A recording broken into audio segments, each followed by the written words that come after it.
Shalom bagi kita semuanya, saudara-saudari yang terkasih. Firman Tuhan hari ini terdapat pada kitab Keluaran pasal yang ke-12, dimulai dari ayat yang pertama hingga berakhir di ayat yang ke-14.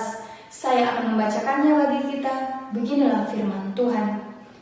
Tentang perayaan Paskah. Berfirmanlah Tuhan kepada Musa dan Harun di tanah Mesir, bulan inilah akan menjadi permulaan segala bulan bagimu. Itu akan menjadi bulan pertama bagimu tiap-tiap tahun. Katakanlah kepada segenap jemaah Israel, pada tanggal 10 bulan ini diambillah oleh masing-masing seekor anak domba menurut kaum keluarga, seekor anak domba untuk tiap-tiap rumah tangga. Tetapi jika rumah tangga itu terlalu kecil jumlahnya untuk mengambil seekor anak domba, maka ia bersama-sama dengan tetangganya yang terdekat ke rumahnya haruslah mengambil seekor. Menurut jumlah jiwa tentang anak domba itu, kamu buatlah perkiraan menurut keperluan tiap-tiap orang. Anak dombamu itu harus jantan, tidak bercela, berumur setahun. Kamu boleh ambil domba atau kambing. Kamu harus mengurungnya sampai hari yang ke-14 bulan ini. Lalu seluruh jemaah Israel yang berkumpul harus menyembelihnya pada waktu senja. Kemudian dari darahnya haruslah diambil sedikit dan dibubuhkan pada kedua tiang pintu dan pada ambang atas pada rumah-rumah di mana orang memakannya. Dagingnya harus dimakan mereka pada malam itu juga. Yang dipanggang mereka harus makan dengan roti yang tidak beragi beserta sayur pahit. Janganlah kamu memakannya mentah atau direbus dalam air, hanya dipanggang di api, lengkap dengan kepalanya dan betisnya dan isi perutnya. Janganlah kamu tinggalkan apa-apa dari daging itu sampai pagi. Apa yang tinggal sampai pagi kamu bakarlah habis dengan api. Dan beginilah kamu memakannya. Pinggangmu berikat kasut pada kakimu dan tongkat di tanganmu. Buru-burulah kamu memakannya. Itulah Paskah bagi Tuhan. Sebab pada malam ini aku akan menjalani tanah Mesir, dan semua anak sulung dari anak manusia sampai anak binatang akan kubunuh, dan kepada semua Allah di Mesir akan kujatuhkan hukuman. Akulah Tuhan. Dan darah itu menjadi tanda bagimu pada rumah-rumah di mana kamu tinggal. Apabila aku melihat darah itu, maka aku akan lewat daripadamu. Jadi tidak akan ada tulah kemusnahan di tengah-tengah kamu apabila aku menghukum tanah Mesir. Hari ini akan menjadi hari peringatan bagimu. Kamu harus merayakannya sebagai hari raya bagi Tuhan turun-temurun. Kamu harus merayakannya sebagai ketetapan untuk selamanya. Demikianlah firman Tuhan, saudara-saudari. Saudara-saudari yang terkasih, dalam perjanjian lama ini Keluaran dimaknai sebagai jalan keluar atau sebagai bentuk penegasan kembali bagaimana sebuah bangsa yang sangat besar telah dibebaskan dari tanah perbudakan di tanah Mesir, yang dibebaskan oleh Tuhan melalui Musa. Tuhan mengutus Musa untuk membebaskan orang Israel dari tanah perbudakan di Mesir. Kitab ini juga merupakan kitab yang menunjukkan identitas diri, menunjukkan jati diri dari orang Israel itu. Juga bagaimana kita dapat melihat kegagalan dan juga keberhasilan dari manusia yang hanya bisa tercapai, hanya bisa tergapai ketika manusia itu dibimbing oleh Allah itu sendiri. Ketika manusia telah percaya kepada Allah, maka dia juga akan diselamatkan oleh Allah. Dalam peristiwa ini, dalam peristiwa kejadian oleh orang bangsa Israel ini yang telah diperbudak, sebenarnya Musa telah berbicara kepada Raja Firaun pada saat itu, karena Raja Firaun yang pada saat itu memimpin tanah Mesir. Mereka yang sedang diperbudak di situ, itulah Raja Firaun yang memimpinnya. Dan Raja Firaun ini adalah seorang raja yang sombong dan keras hatinya, sehingga Tuhan menghukum tanah Mesir. Dan Raja Firaun ini tidak mau mendengarkan Tuhan dan tidak mau mendengarkan apa yang telah Musa katakan kepada mereka, kepada Raja Firaun, untuk membebaskan mereka dari perbudakan itu. Raja Firaun ini adalah seseorang yang tidak percaya kepada Tuhan, sehingga Tuhan mendatangkan, sudah ada 9 tulah yang didatangkan Tuhan melalui Musa, dan datanglah kemudian tulah yang ke-10 yang akan diberikan Tuhan kemudian mengenai pemusnahan dan kematian dari anak sulung pada setiap rumah, yang tidak hanya terjadi kepada rakyat saja, tetapi kepada Raja Firaun dan seluruh binatang yang ada di kota Mesir. Bangsa yang akan dibebaskan melalui Musa, yaitu bangsa Israel ini, harus menjalankan dan menaati apa yang telah diperintahkan oleh Tuhan kepada mereka, yakni mereka harus mengambil seekor domba atau seekor kambing jantan yang tidak cacat, yang tidak bercelah, dan itulah yang dikurung selama 14 hari. Supaya apa? Supaya dapat melihat apakah domba ini sebenarnya adalah domba yang terbaik untuk kemudian dapat disembelih, dan darahnya lah yang dijadikan nanti dioleskan, dibubuhkan ke tiang pintu dan ambang atas pintu, untuk kemudian Tuhan melihat bahwa mereka adalah orang yang percaya. Itulah tanda, darah itulah tanda bahwa orang Israel ini adalah orang yang percaya kepada Tuhan.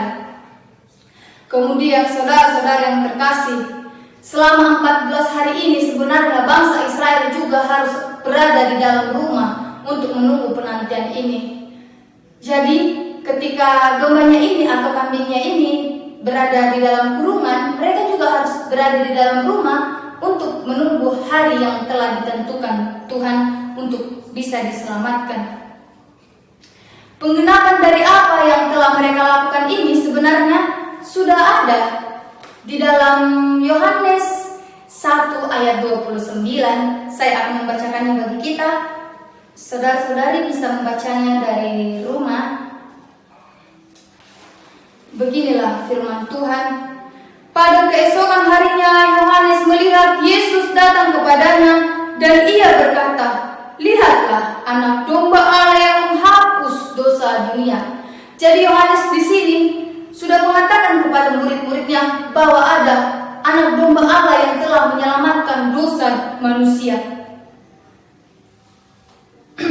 Kisah akhir bangsa Israel yang diperbudak dengan menjalankan ritual-ritual yang khusus yang telah ditentukan oleh Tuhan tadi, yang telah diperintahkan Tuhan tadi, hanya dengan melalui itulah bangsa itu terlepas dari hukuman pemusnahan dan kematian dari anak sulung ini. Saudara-saudari, dari kisah bangsa Israel ini, dari peristiwa kehidupan perjalanan hidup mereka, mulai dari perbudakan dan sampai mereka diselamatkan oleh Tuhan melalui Musa, kita sebenarnya memiliki hal-hal yang dapat kita renungkan di dalam kehidupan kita. Yang pertama itu kesadaran yang mengikat diri kita kepada Tuhan.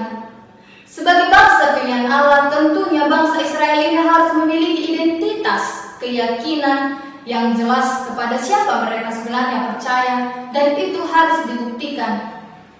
Nah, dari keluarga bangsa Israel ini ketika menjalankan ritualnya, ketika menjalankan yang tadi yang telah diperintahkan Tuhan, mereka harus mengurung diri, mereka harus perjamuan, dan ketika ada keluarga yang kecil, mereka harus bergabung antara keluarga yang kecil dengan tetangganya.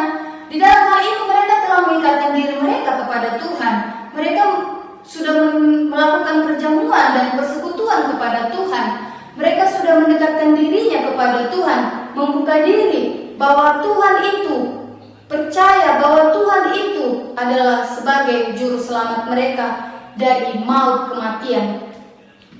Kita sebenarnya juga harus memiliki ikatan yang baik dengan Tuhan. Mungkin selama ini kita menyia-nyiakan apa yang telah Tuhan perintahkan kepada kita, tetapi mulailah hari ini kita harus memiliki ikatan yang intim kepada Tuhan. Bagaimana kita bisa percaya tidak hanya sebagai orang Kristen, tetapi bagaimana kita harus membuktikan rasa kepercayaan kita kepada Tuhan itu dengan segala perbuatan-perbuatan yang kita lakukan. Apakah kita sudah memiliki hubungan yang baik dengan Tuhan, ataukah hanya sekedar Kristen saja? Saudara-saudari, kesadaran yang kemudian bisa kita ambil dari peristiwa bangsa Israel ini, penyertaan Tuhan ketika melewati rumah mereka selamat dari maut. Mengapa mereka selamat? Karena mereka taat apa yang diperintahkan Tuhan mereka lakukan. Darah domba yang mereka oleskan di ambang pintu dan di kedua tiang pintu itulah menjadi tanda bahwa mereka adalah kepunyaan Tuhan. Mereka adalah orang-orang yang percaya kepada Tuhan, sehingga Tuhan tidak ada izin masuk untuk memusnahkan anak-anak sulung, baik itu kepada bangsa Israel yang telah dijanjikan Tuhan itu. Hal ini kemudian disebut sebagai Pesak atau Paskah yang memiliki arti melewati, karena mereka telah dilewati, mereka telah selamat dari maut. Tuhan melewati rumah-rumah mereka yang memiliki tanda-tanda darah ini. Tanda-tanda darah ini tadi sebagai tanda darah Kristus yang telah menyelamatkan mereka, telah menyelamatkan dunia juga, termasuk kita. Nah, saudara-saudari, saya memiliki sebuah ilustrasi yang sangat singkat yang bisa kita pahami dengan mudah. Ada sebuah keluarga kecil memiliki 2 orang anak, ayah dan ibu, dan mereka ini merupakan jemaat dari salah satu gereja yang ada di sekitar rumah mereka. Dan mereka memiliki tetangga yang sama juga dengan mereka, satu gereja, satu jemaat begitu.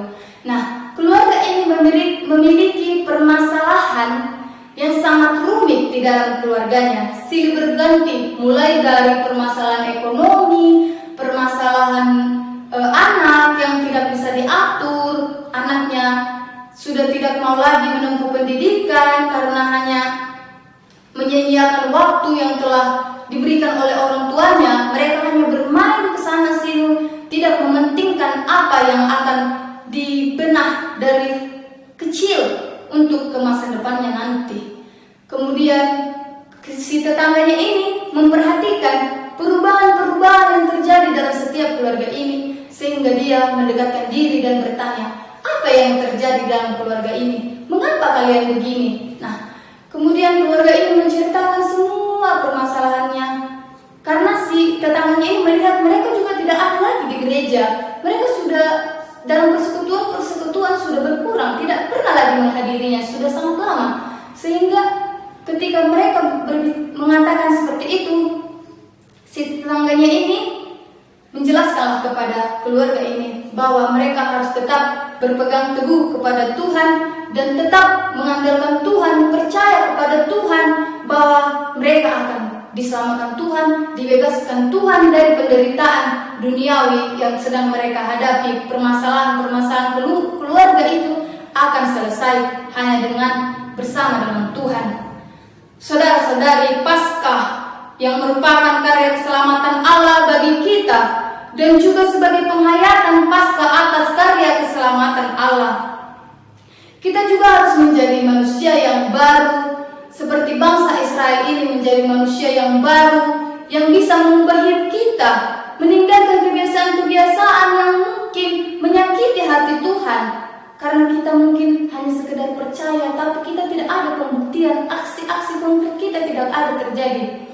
Sehingga di dalam situasi pandemi ini juga, meskipun kita sekarang sedang dilanda rasa kecemasan dan juga ketakutan yang luar biasa, mungkin ketika kita percaya kepada Tuhan, Tuhan akan menyelamatkan kita. Tapi kita juga tidak bisa menghindari kematian, kapan kematian itu datang kepada diri kita. Oleh sebab itu, kita sebenarnya harus percaya, datang pun kematian itu atau tidak, kita harus percaya kepada Tuhan bahwa Dialah juru selamat kita.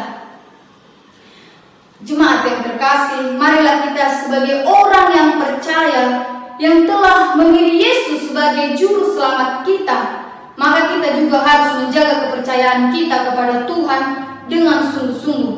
Jangan menyia-nyiakan apa yang telah diajarkan Tuhan melalui kita, melalui firman ini. Kita harus sungguh-sungguh apa yang dikatakan firman ini, kita harus benar-benar memahami dan mengikuti apa maksud dari firman ini. Kita harus menjauhkan diri dari segala perbuatan dosa dan segeralah hidup dalam ketenangan. Kiranya Paskah ini selalu ada di dalam hati kita dan jangan berpaling dari setiap ajaran Yesus. Amin.